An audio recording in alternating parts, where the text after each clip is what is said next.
vous, Laura Di Muzio, sportive de haut niveau, femme engagée. Vous croyez au lien social, vous, par le sport, que ce soit au club de rugby de Ville of Dusk ou bien au sein de l'association donc Ladies Are Just Amazing, qui existe depuis 3 ans. Expliquez-nous le but et le mode de fonctionnement de cette association.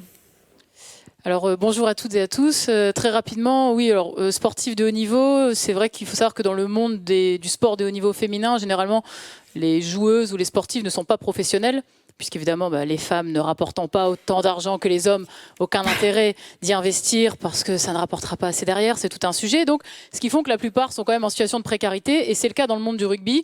C'est-à-dire que nous, à Villeneuve-d'Ascq, on a une équipe qui joue au plus haut niveau, donc dans le top 14 féminin, qui s'appelle le top 12, mais les joueuses ne sont pas professionnelles. Donc, elles s'entraînent le soir, mais la journée, elles travaillent ou elles sont étudiantes, et elles gèrent ce triple projet au quotidien.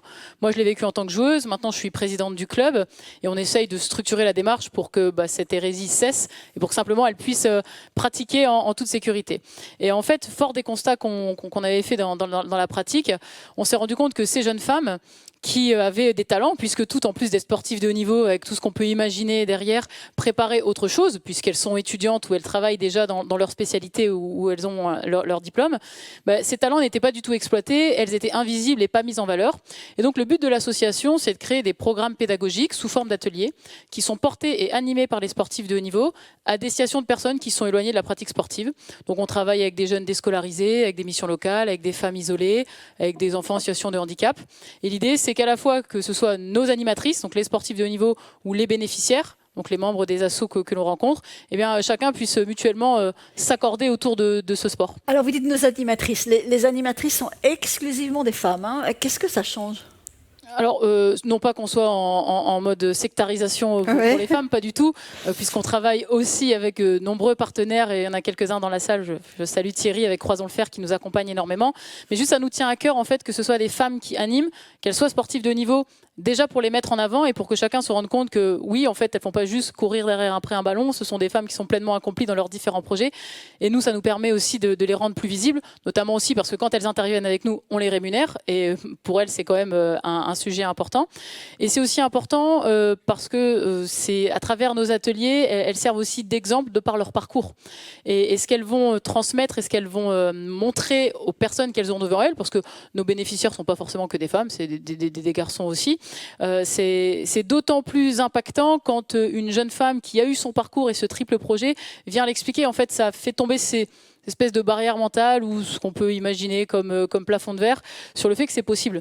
Et la plus grande difficulté, j'entendais tout à l'heure, on parlait du sens, et peut-être cette idée de zapping ou du fait que les jeunes, soi-disant, vont se lasser plus vite. Non, si on donne du sens, c'est pas vrai en fait. Ils vont pas se lasser, mais c'est toute la remise en question qu'on doit avoir nous sur le sens qu'on y met au quotidien. Et justement, c'est ce que vous expliquiez tout à l'heure sur le premier sujet par rapport au recrutement que vous faites. Mais c'est vrai aussi dans le sport, c'est vrai aussi dans les entreprises. Ce sujet du sens, il est réel, mais on dit que c'est pour les jeunes, mais désolé, mais c'est pour les vieux aussi. À un moment donné, on a besoin tous et toutes, et c'est horrible parce que là, je suis en train de me mettre dans les vieux en vous disant ça, mais de se lever et de comprendre le sens, de comprendre le sens qu'on y met. Donc, je pense pas que ce soit une problématique juste de jeunesse, c'est une problématique qui nous touche tous en fait. Et c'est la question qu'on doit se poser, c'est quel sens on veut y mettre. Et ce qui est génial avec le sport, c'est qu'au même titre qu'on disait tout à l'heure sur l'armée, ça peut éteindre les premières notions de jugement d'inégalité. Ben oui, on met le maillot et on va se retrouver ensemble sur le terrain. Il y a peut-être moins cette connotation stricte, manque de liberté sur la partie sportive, notamment en plus avec le rugby, qui fait que chacun va pouvoir avoir sa place. Et c'est vrai physiquement. Et oui, dans les équipes de rugby, chez les jeunes, chez les vieux, il y a des grands, il y a des petits, il y a des gros, il y a des rapides, il y a des lents. On s'en fout en fait. On s'en fout. Tout le monde a sa place. Il n'y a peut-être pas la même autorité, mais il y a la même rigueur dans le sport. Alors oui, alors la question de rigueur dans le sport, elle est... Ça a un impact sur la confiance en soi, la rigueur, justement ? C'est un sujet, la notion de rigueur. Parce qu'en fait, la notion de rigueur, on pourrait avoir l'impression qu'elle éteint la notion de plaisir. Donc, vous avez commencé la table ronde, Geneviève, en parlant d'engagement. Ouais. C'est plutôt la notion d'engagement. D'accord. Et nous, on fait beaucoup la différence entre la notion d'engagement et la notion de motivation. C'est ce qu'on dit à nos joueuses, qui en plus, elles s'entraînent tous les soirs. Et quand vous entraînez tous les soirs, vous faites du rugby féminin à Villeneuve-d'Ascq, clairement, vous savez très bien que ça va être compliqué tout au long de l'année. Il y a des soirs, on n'a pas envie d'aller s'entraîner. Il y a des soirs, on préfère être chez nous, dans notre canapé, et regarder un film en mangeant des chips ou de la glace, hein, clairement. Et c'est là où, en fait, on fait le distinguo entre le fait d'être motivé et le fait d'être engagé. Nous, on ne demande pas à nos joueuses d'être motivées. C'est pas la question d'être motivé. Bien sûr qu'il y a des soirs où on n'est pas motivé. Bien sûr qu'il y a des jours où vous vous levez et vous n'êtes pas motivé à aller bosser. C'est normal parce qu'on a tous nos problèmes à côté, qu'ils soient perso, professionnels. Parce que la motivation, ça dépend de facteurs aléatoires. Ce qui fait que tous, dans vos équipes respectives, pour un même contexte, vous avez des gens motivés différemment. Et la motivation aussi cyclique en fonction des résultats qu'on peut avoir dans l'équipe. Donc la question, c'est pas de savoir si on est motivé, la question, c'est de savoir si on est engagé. Et être engagé, c'est avoir conscience que chacun a sa place et que chacun est un atout pour le collectif et que l'absence de l'un va être une conséquence, va amener des conséquences négatives pour le groupe. Donc c'est pour ça qu'on travaille beaucoup plus sur la notion d'engagement que sur la notion de rigueur.